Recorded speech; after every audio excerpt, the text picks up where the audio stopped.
Тот, кто теряет деньги, теряет многое.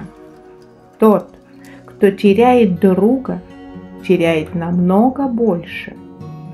Тот, кто теряет веру, теряет все. Анна Элеонора Рузвельт. Привет! Это подкаст «Северный ветер». Как много в жизни каждого мужчины значит супруга.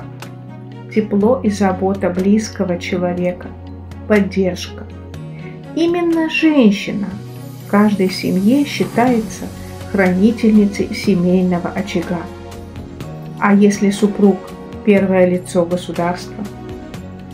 Анна Элеонора Рузвельт, названная первой леди мира, была верной опорой своему мужу, президенту Франклину Рузвельту.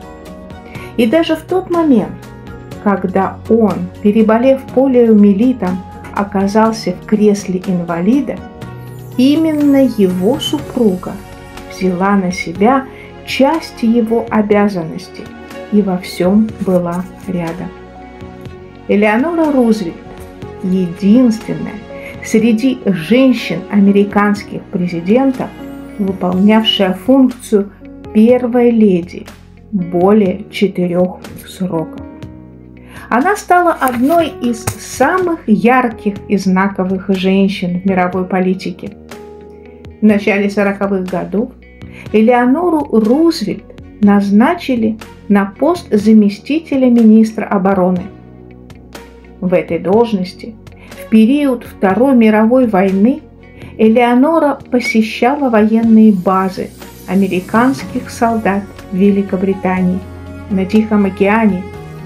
В 1943 году Элеонора Рузвельт выступила с идеей создания Организации Объединенных Наций, а после появления этой организации получила назначение делегата Ассамблеи и выступила с инициацией написания Всеобщей декларации прав человека, возглавив Комиссию ООН по правам человека.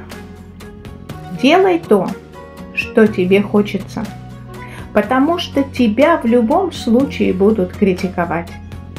Тебя будут ругать, если ты сделал это, и будут ругать, если ты этого не сделал.